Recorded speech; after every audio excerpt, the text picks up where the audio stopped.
When you look at India today, it's just massive. It's this incredible mosaic of over 1 billion people, hundreds of languages, all these different faiths.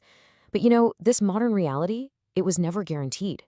So, how on earth did a land of fractured kingdoms, ruled by a foreign power, become this single, unified republic? Let's dive in and unravel that incredible story. Right, this is the big question, isn't it? How do you take a subcontinent that for most of its history was basically a patchwork quilt of rival states and somehow stitch it all together into one single nation? This is a story of rebellion, of revolution, and just raw political will. It's an epic transformation, and honestly, it all happened in a remarkably short amount of time. So, here's the basic roadmap for our journey. We're going to start back in the 1700s, not with an army, but with a trading company. From there, we'll see a huge rebellion that leads to direct British rule. We'll witness the absolute triumph and tragedy of independence. And then finally, we'll watch the birth of the modern republic. Okay, so let's set the scene. We're in the 18th century.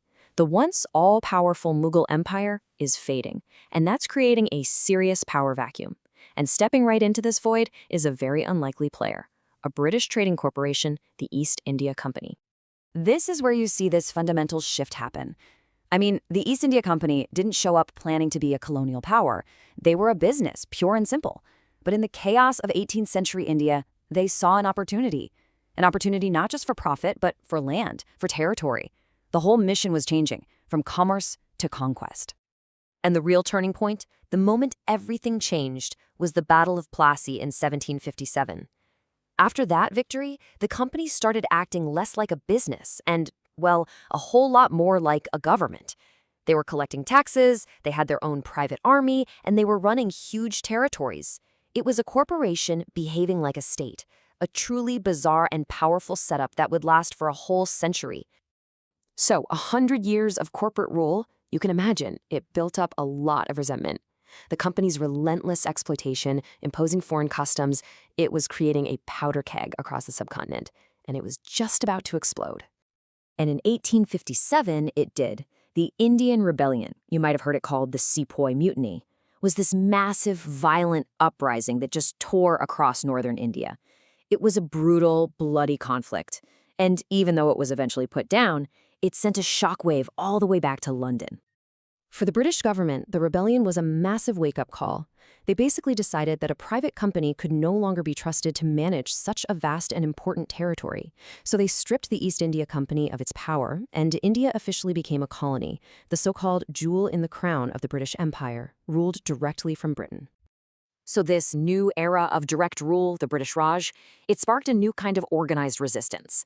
Political groups like the Indian National Congress started to form, but the real game changer, he arrived in the early 20th century, a man named Mohandas Karamchand Gandhi.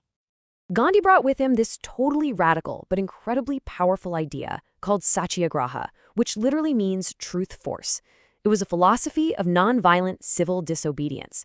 And let's be clear, this wasn't passive. It was an active, courageous form of protest, and it would completely transform the freedom struggle from a bunch of elite debates into a true mass movement. And he put this idea into action on a massive scale. First, you had the non-cooperation movement, which urged Indians to just peacefully withdraw from the colonial system. Then there was the famous Salt March, an absolutely brilliant piece of political theater defying the British salt tax. And finally, with Britain weakened by World War II, the demand became direct and simple: quit India.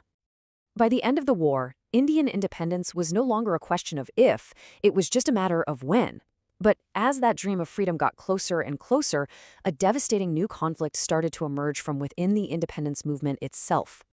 Yeah, the movement was being split by this fundamental divide. On one side, you have the Indian National Congress, with leaders like Jawaharlal Nehru. They envisioned a single, united, secular India for everyone, no matter their faith. But on the other side, the Muslim League, under Muhammad Ali Jinnah, was worried that Muslims would be a permanent minority. They argued that they needed their own nation, Pakistan. These two visions were on a collision course. In the end, the British were exhausted, they were eager to leave, and with tensions rising, they agreed to the division. The last viceroy, Lord Mountbatten, oversaw the whole plan. The date was set. On August 15, 1947, freedom would finally come, but it would come at the cost of carving up the subcontinent. 15 million. That is the estimated number of people who were uprooted from their homes in what became one of the largest and most violent mass migrations in all of human history. The borders of partition were drawn so hastily, they cut right through villages and families, unleashing horrific violence and creating a refugee crisis on a scale it's almost impossible to imagine.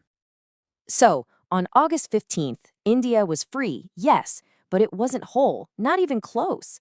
The British hadn't just partitioned the land, they had left behind this other massive, unresolved issue, the hundreds of semi-independent princely states. Over 565 of them. I mean, think about that. These kingdoms, ruled by their own Maharajas and Nawabs, were given a choice: join India, join Pakistan, or try to go it alone and stay independent. This created a very real threat of a balkanized subcontinent, a map just shattered into countless little pieces. And the monumental task of stopping this from happening, it fell to one man, Sardar Patel, India's first deputy prime minister. His absolute determination and pragmatism at this moment is what earned him the nickname, the Iron Man of India. Patel's strategy was honestly a masterclass in how to build a country. He, along with his top aide, VP Menon, used every tool in the book. They'd start with diplomatic persuasion, appealing to patriotism. They applied intense political pressure, basically making it clear that going it alone was not a real option. And when all of that failed, as it did with the powerful state of Hyderabad, they did not hesitate to use military force. And the result? It was a stunning political achievement. In just 2 years, Patel managed to stitch together hundreds of these separate states, erasing centuries of division. The map of modern India, the one we all recognize today, was finally taking shape. The final piece of the puzzle fell into place on this date. With its borders now secure and its states all integrated, India declared itself a sovereign, democratic republic, governed by its own brand new constitution, a document that promised liberty and equality for all its citizens. What an extraordinary journey, right? I mean, from a patchwork of states, to a corporate asset, to a colonial territory, and then through a painful partition and a masterful integration, a new nation was born. It was a path just filled with struggle and sacrifice, but also with absolutely visionary leadership. And that really brings us to a final thought. This history shows us that India was intentionally forged from its incredible diversity, not in spite of it. Which kind of leaves us with a big question to think about. If that was the great work of unity back then, what is the work of unity today?